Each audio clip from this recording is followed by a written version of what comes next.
Hingang malalim muna. Breathe in. Breathe in. Breathe out. Breathe out. Relax. Isa ba? Breathe in. Breathe out. Napanood na natin to. Napanood na natin Game to. 5 din yung huling laban ng dalawang team na to. Pero papanoorin natin ulit.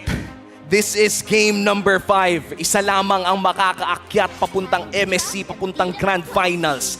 Babagsak either ang Kings of Sea o ang World Champions. Oh my God, I love This is this. the banning phase. I love bang this. mga nangyayari dito? Okay. Kaja Franco is removed. Glue as well is removed. 1-1 Yuzong Joy. Open ang Arlot, open ang Fredrin. But most importantly, open ang Fanny. Oo nga, no? Lancelot muna. Wow! Oo. Lancelot, tapos Fanny Kufra. Fanny Kufra. Then, Ito na yata ang most controversial na magiging Lancelot play bago matapos yung Grabe. lower bracket. this is it. This is it, sabi ni Carl. Total last game na. Magpagalingan na tayo, Irad.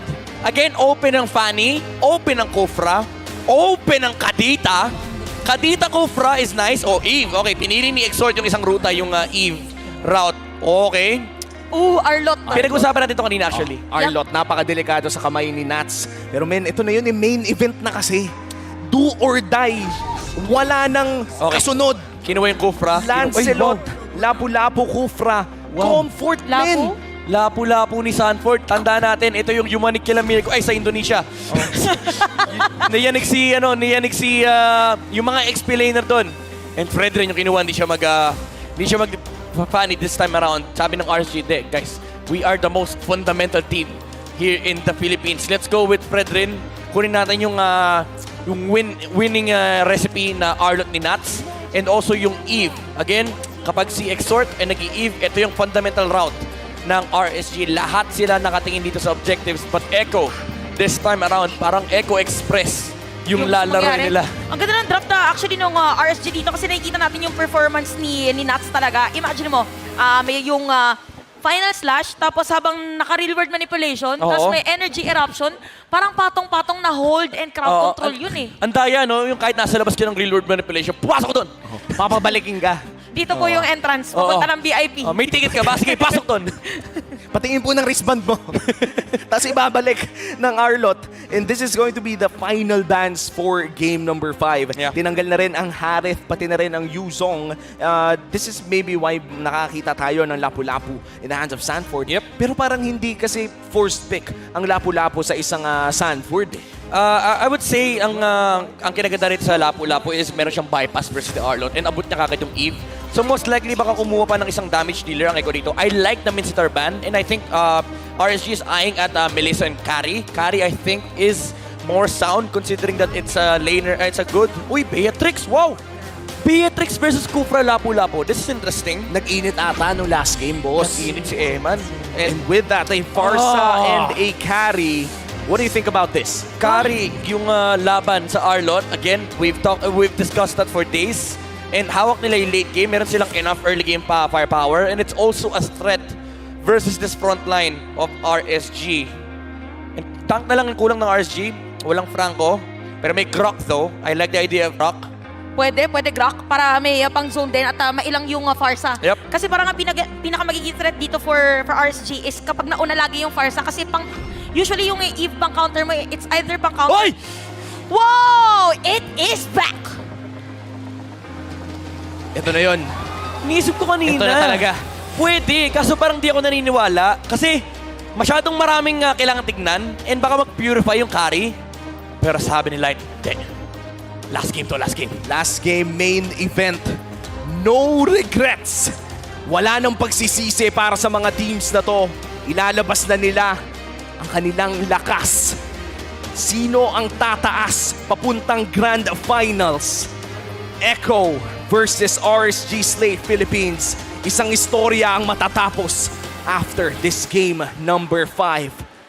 Nag-iingay na ang mga Orcas, nag-iingay na rin ang mga Raiders. Ibigay nyo na ang lakas ninyo sa mga players na nasa harapan nyo ngayon. Dahil ito na yon, it's now or never. RSG Slate Philippines and Echo, eto na yung moment na walang pwedeng magkamali.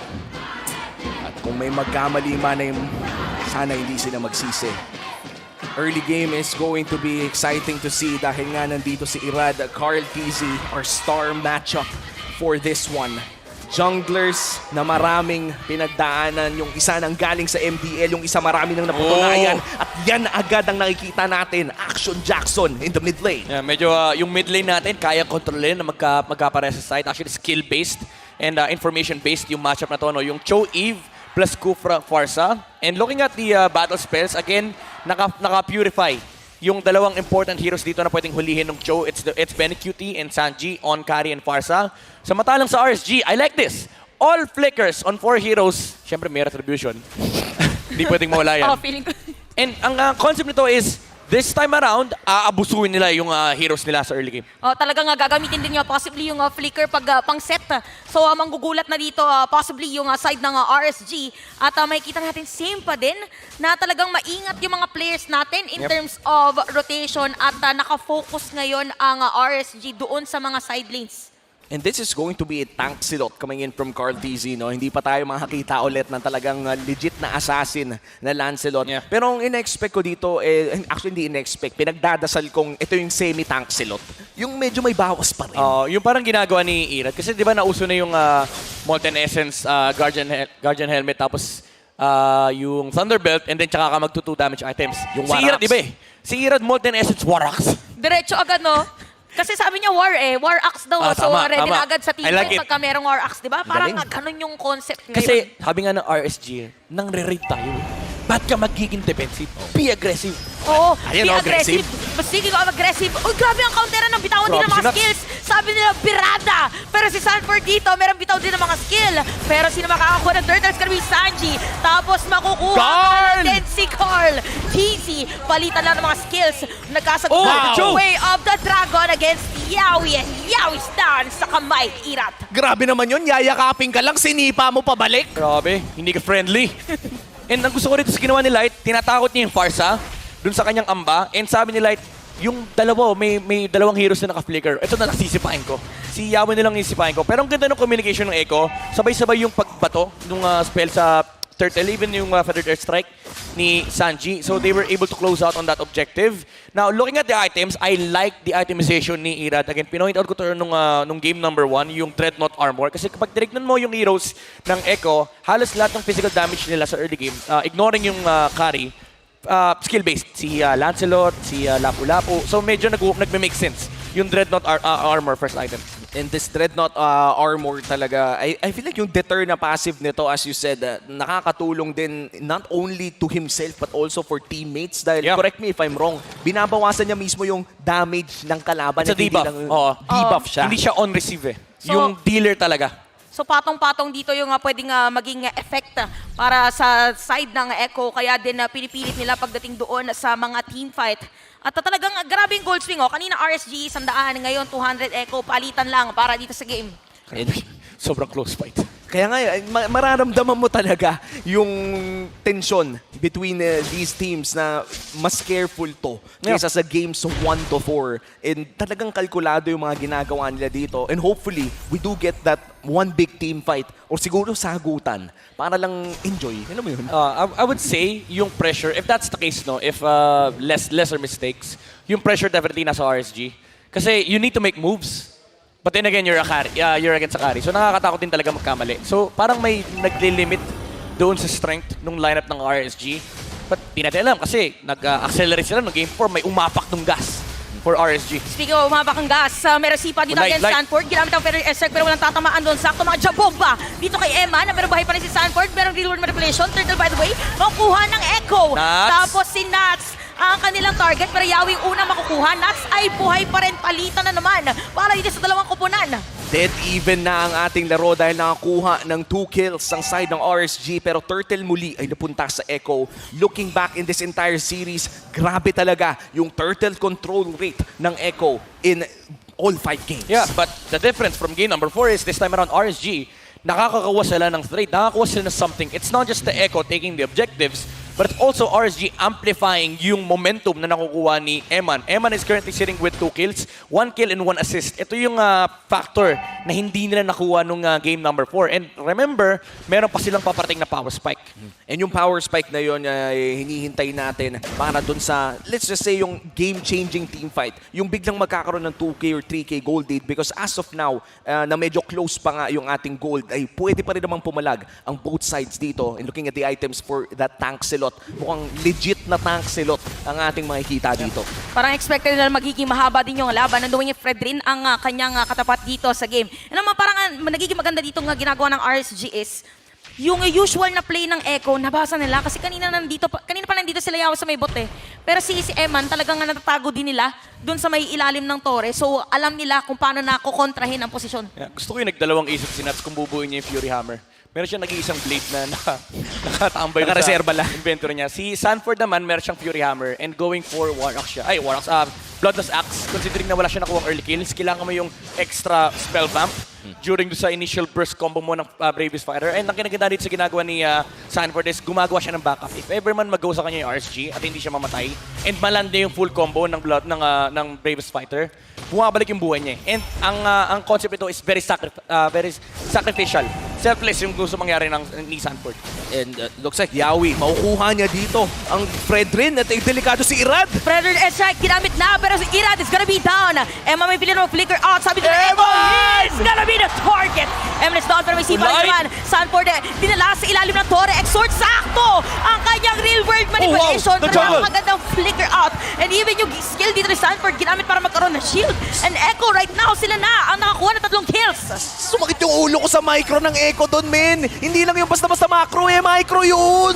Nakita ng Echo, wala atang stock dun sa energy ni Fredrin. Hindi available yung Appraiser Strat, hindi available yung Energy Eruption. And ang ganda nung ang ganda nung movement din ng Echo. Literal na nagsirayuan pa sila eh. Just in case na umabot yung Energy Eruption at Appraiser Strat, hindi enough yung target sa tatamaan para bumalik yung HP ni Irad. Very careful ka dapat kapag ikaw yung Fredrin na naglalakad ka na wala kang Energy Eruption. Kasi yun yung access mo towards the ultimate.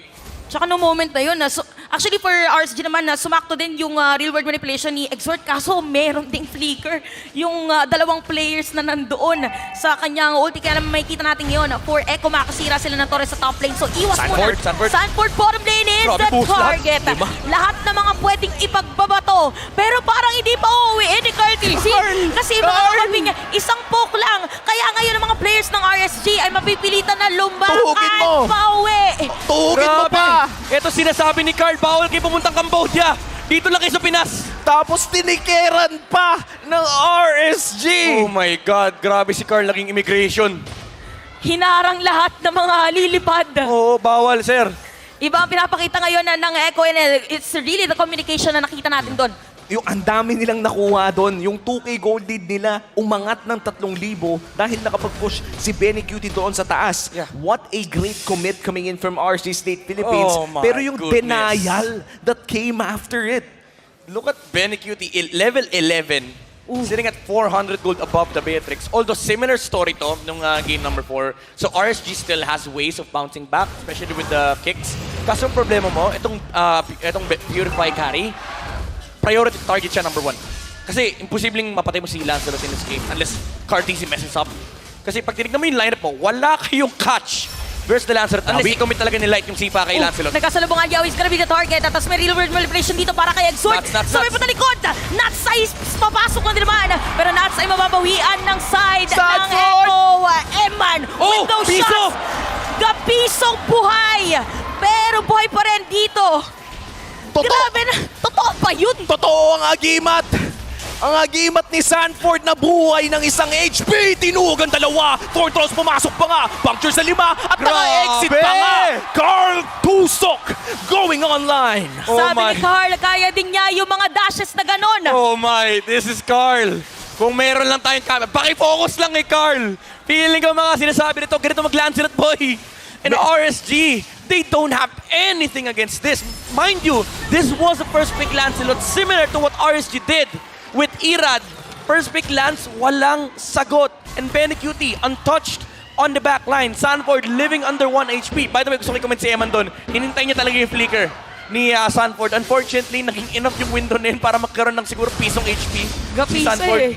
And kung physical damage Lancelot yun, men, feeling ko 2 kills, 3 kills yun. Oo. Dumiretso if ever, no? Kaso Lancelot eh. Pero grabe si Sanford, men. Piso ganipis. Oo, sabi, oop! Oh, agiman. Buhay, buhay, buhay. Boy ako, boss. Buhay ang bata. Pwede pa ako sa Cambodia. Pero ngayon makikita natin, madedepensa naman doon ng RSG. Itong Lord na mag-march in from Echo na dadaan sa may top Ninakaw lane. na lahat. Limited na yung resources. And this is so bad for RSG Slate. 6K gold lead. Pero kanina naman, nabaliktad pa niya yung ganitong klaseng gold lead. May 5K, 4K. Pero ngayon, ano bang kailangan gawin ng RSG? Well, honestly, kailangan talaga nila mahulog si Benefit kasi the way that RSG is the way that RSG wants to fight into this is by initiation. Kasi yung problema mga naka-purify. And if isustain mo yung Echo, you can do that against the Farsa kasi kakatapos lang ma-build yung first sets of Athena Shields. Pero wala pa kayong inherent answer versus the carry. And usually hindi naman talaga nasasagot ng item ang carry, pero at least yung dagdag yung dagdag depensa lang. Ang problema mo kasi dito may hawak ng damage item si Benecutie, lalo pat yung damage basis niya is based sa HP nyo pa. So yung DHS. So yung main tank nila na si Irad ay may malaking chance din na matunaw sa Mabilis mukha lang ng lahat ng bagyong shred. Benny. And now magdedepensa sila dito sa mid lane. Wala pa namang inhibitor turret na bumabagsak para sa RSG State Philippines at mukhang mag-aantay na naman tayo ng Lord Reset. RSG, humihinga pa naman sila. Isang magandang setup, isang magandang pick-off. Siguro makakabawi pa. Indeed for RSG kasi nakita natin yung mga previous games nila talaga nag-aagawan in terms of the Lord side or Lord objective, pero laging may handa na nakapwesto dito para sa Echo. Although yun yung mga ganong cyclone ay minsan nakakadelikado yung ganon eh. Alam na alam ni The King. Oo, wait lang. Si Yawi magiging target dito saktong sipa and Yawi is down. Sabi ni Yawi, abot ako Lord. Okay lang, Pero I would say medyo malaking mistake yung ginawa ni Yawi kasi wala siyang kitang information. Si Irad lang yung kita niya. And ang ganda rin ng heads up play nila. Itong pagtalon, Shun po kaagad, tas sipa. Diretso na. Didn't have to commit a flicker for that play. It's, it's those little errors that RSG can capitalize on. But still, andun pa rin yung inherent problem nila na wala silang answer against Benecutie. Although meron ng Wind of Nature si Eman, pwede na silang mag-1v1 ng carry. Alam mo problema ni Eman, wala siyang magic defense versus the Farsa. Pag binagsakan siya ni Sanji na Feathered Airstrike, mararamdaman niya talaga. Noon talaga sa sarap ang magiging Feathered Airstrike. And Echo right now will be starting this Luminous Lord 13 minutes in with a 6K gold lead. Maganda ang pwesto ng mga ibang orcas dito at si Carl lamang ang nakikita ng RSG State Philippines. Sanford nagpakita na rin pero si Yawi ay nagtatago. Here comes the concealed play. Exhort, medyo nahanapan siya. Yawi. Stretching Yawi doon sa likod! Dalawa! Sakto ang huli niya pero Curtis makakuha dito ng Lord. Tapos meron pang bala para kay Eman. Benecutie. Ito yung sinasabi natin. Ginamit na ang mga Wind of Nature by Sipa para kay Eman. Meron din Purify. Pero ang sagot dito ng Echo. Tatlong players ang patay from RSG. Light and Exhort. Mapipilitan na umuwi. Pero yung Lord ng side ng Echo magmamarch sa may middle lane. Kaya nila i-push to. Kaya depensahan ng dalawa. And the ball. Extort and Light. And the ball na ba? And the ball. Grand finals na ba para sa Echo? RSG, anong gagawin nyo? Exhort wala buhay doon. Napapasok si Yawi. Light ay makakapag-shoot po out pero tower lang para din sa side ng Echo. And Orcas magingay dahil sila ay pupunta sa Grand Finals!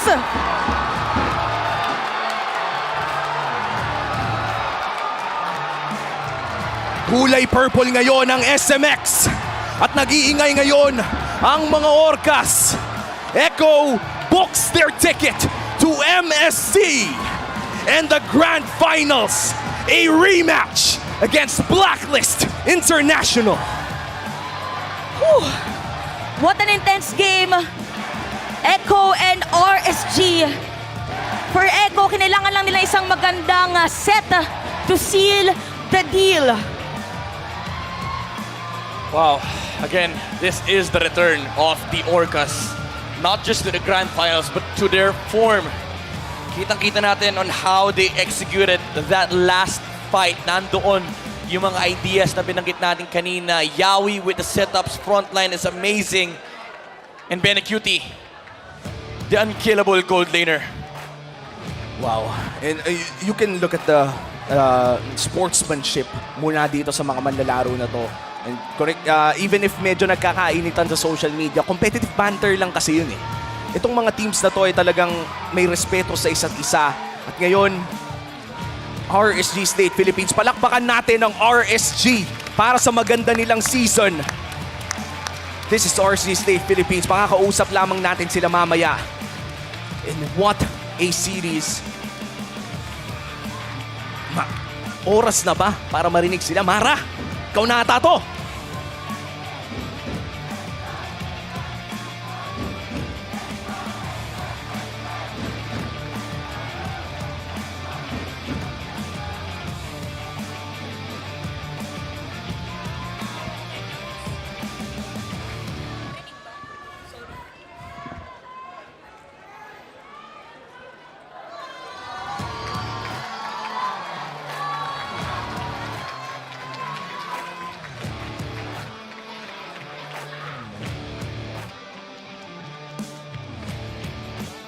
Nats, kanina, tumakbo ka kaagad kay Sanji. Ano yung pinag-usapan nyo kanina, may sinabi ka sa kanya? And tell us your relationship with Sanji. Nag-nice game lang po. Nag-nice game lang po kasi tinalo ulit kami. Congrats po. Kasi siya po yung pinaka-close ko pag sa Ego po. Nice game po. Nice game, Ego. Galing sa MSC. Great sportsmanship. Coach, it's been a great run.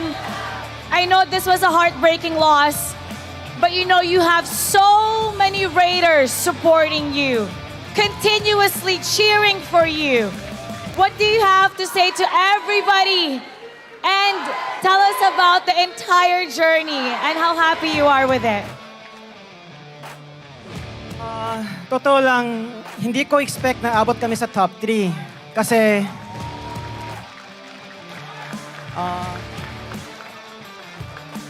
after we started a bagong roster without Kite and Aqua,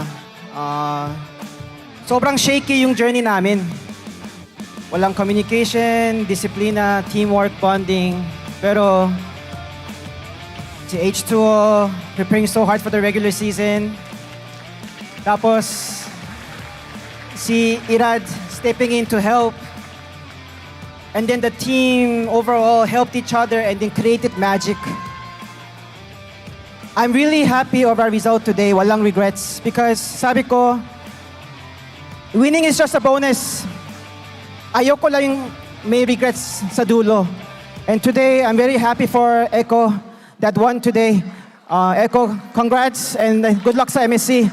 Please represent Philippines and get the championship with Blacklist. So, that's all I want to say. Thank you, guys. Thank you so much. Once again, everybody, GG! You may now take your final bow. RSG Slate Philippines.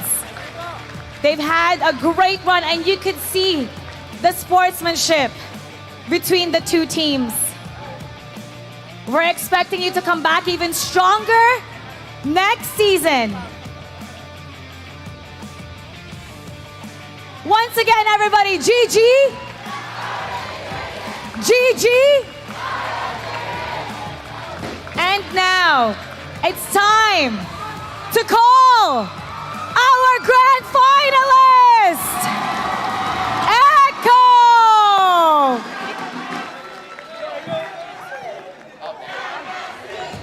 And you hear them?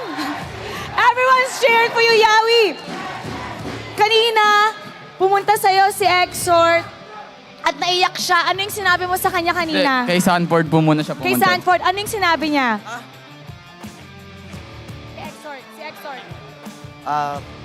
Parang wala po siya sinasabi. Sadyang siguro saktan lang po talaga siya kasi di po nila made-defend yung title nila. And now, you have a chance to defend the title of the Philippines for MSC 2023. How does it feel? Saya po. Masaya lang. Sobra saya po. Actually, si Yami right now is teary-eyed. Gaano ka-importante para sa inyo na magagawa nyo to, na pupunta ulit kayo ng ibang bansa? Nakuha nyo na ang M4 at ngayon may chance kayo para sa MSC. Sobrang importante po kasi sobrang dami po talaga namin sinakripisyo. Wala na din po kami day off. Di po kami umuwi simula after regular season talaga. So sobrang sarap po sa feeling. Worth it po lahat ng paghihirap po. Is teary-eyed right now. Carl, my gosh, ang daming beses mo na pumupunta sa international scene. Now, ang next na kalaban nyo, it's gonna be very, very tough.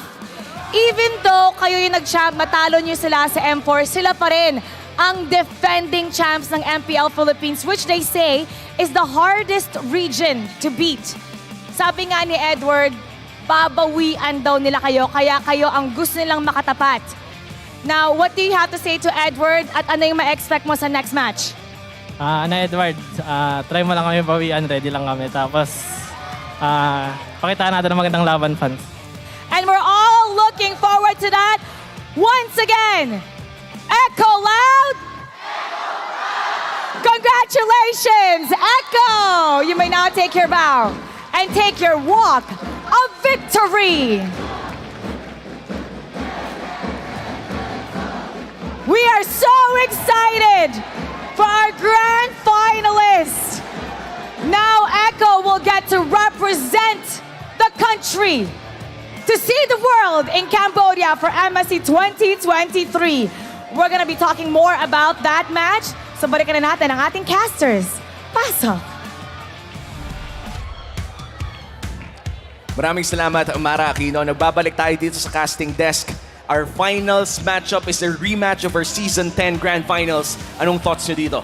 Intense na naman. For sure, magiging mas extended, long team fights, extended team fights. Kung pwedeng 7 minutes, 8 minutes na Lord Dance, why not? Yeah. Ako happy ako na sad kasi a team dropped off. Yep. But of course, props to Coach Panday and the gang, and of course kay H2O. This is their highest placement in their career. But of course, it's sad to see them go. Pero yun nga, happy tayo kasi ang lalakas ng mga representatives natin. Sobrang lakas talaga ng mga, actually top 4, top 6, actually buong playoff. Kahit sino padala mo eh. Kahit sino ipadala mo, napakalakas talaga. Kahit tayo padala doon, feeling ko, Wag na. medyo ano na yun. Parang mahirap yun. parang nahirapan ako bigla. Parang kailangan tuloy mag-practice. Pero men, this has been such an amazing series to cast all 5 games. Talagang pinaglaban ng Kings of Sea. Sila pa rin naman in our world champions ang slot papunta sa Grand Finals.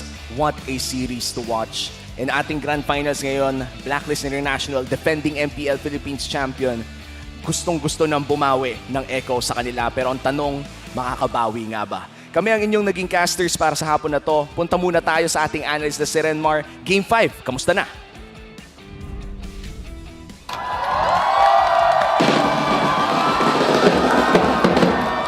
The reigning champions of the world will be seeing the world in MSC. But before anything else, here in the Philippines, we show world-class MLBB action. So let's show world-class sportsmanship. For the Echo side of the crowd, chant with me. Thank you, RSG. Thank you. Thank you, RSG. Thank you. Thank you, RSG. Thank you. GG! World class from the crowd. Thank you, Orcas, and thank you, MPL fans. But now we have to talk about what happened there. It seemed like a little bit of a trip to the past, a reminder of why the Lancelot is such a crucial and iconic pick for Carl TZ. But in a game where we saw the Lancelot getting first pick, in a game where everyone cheered Carl Tusok, the GOAT, has his pick, at the end of the day, it was still teamwork, communication, execution as 5. Well, if you want to be specific, as 1, as 3, as 4, and then as 5, based on how the Roamers would start things out. That's how Echo trumped RSG here. There is a tendency for teams that face off in Game 5, they will probably draft lineups that are strong with objective taking. That's why we saw here, this ended up becoming a war between the Farsa and the Eve. At the end of the day, pagalingan na lang ng objective taking, showing how well you fight for Turtles, how well you fight for Lords. Both lineups had that in spades. That's why they also even drafted the Cho. Even up against a Kufra, RSG said, Light, we need you in a comfort, we need you in a Cho. Something that could potentially disrupt this Lancelot, but there was nothing disrupting Carl Tizzy, nothing disrupting the flow of Echo. RSG, they were getting trades. That's how they were able to control this game, somewhat delaying the inevitable by winning trades. Nakakuha sila ng mga kills sa mga panahon na si Echo, nakukuha naman nila yung mga Turtles. But everything just boiled over in the First Lord. And that's when we saw the World Championship form Echo and how they team fight. The layering of crowd control abilities and the timing. Yawi's Tyrant's Revenges on the Kufra combined with Sanji's Feathered Airstrikes. Doon nahirapan ang mga miyembro ng RSG and Echo didn't wait.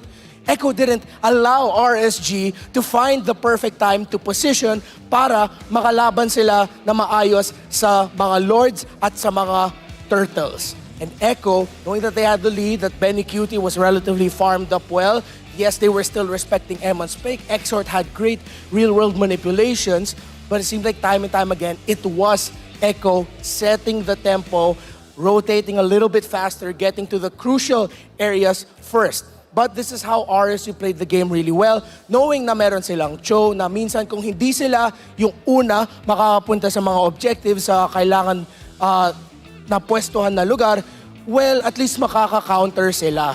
And they tried to counter. But we are reminded yet again why this is such a signature pick of Carl Tusok, the young GOAT himself, 1-1-6 on this Lancelot, pulling off some crazy highlights. Hinahabol siya ng mga miyembro ng RSG, maximizing the dashes to get away, being able to win the objective retribution battles. The first turtle going to the side of Echo. Both junglers got the retributions off in time, but then ito yung mga tendency na nakita natin throughout the season where you will either be the mid laner or the XP laner that somehow sila yung makukuha ng last hit sa turtle and being able to secure it. But as a team fight, as the game went on, with Echo understanding the tempo that RSG wants to play, considering that they both won a set, they said, okay, pagdating sa mga objectives, pag nakita na natin si Irat, i-go na natin si Irat, and that's what Yawi and Sanji were doing so well. Sanford chasing after this, and watch out, Yawi, he's gonna enter, no, we don't get to say it, but Yawi got a really good Tyrant's Revenge entry in there. Meron din isang play kung saan ang Echo, they were pushing top lane as 2-3, Carl Tizzy went to the bottom lane kung saan nag-gank ang isang miyembro ng Echo doon by 5 members of RSG at hindi pinigilan naman ni Carl Tizzy ang pag-recall ng mga miyembro ng RSG. Because of the second turret in the top lane going down way earlier than expected, that was extra hassle for RSG, extra work for RSG to deal with para ma-manage nila yung minion waves at para makakontrol sila sa mapa. Then, because Echo had the lead, Echo were in the zone, yeah, just world-class execution, key targeting. Knowing that once you get the combos off, knowing that we have the lead, as long as meron silang mabawasan na isa kagad, take one out of the fight, most likely Echo will be the one to win it all. And now, we find ourselves in this moment. In the 11th season of the MPL Philippines, we have yet another grand finals. And it's a replay, a rematch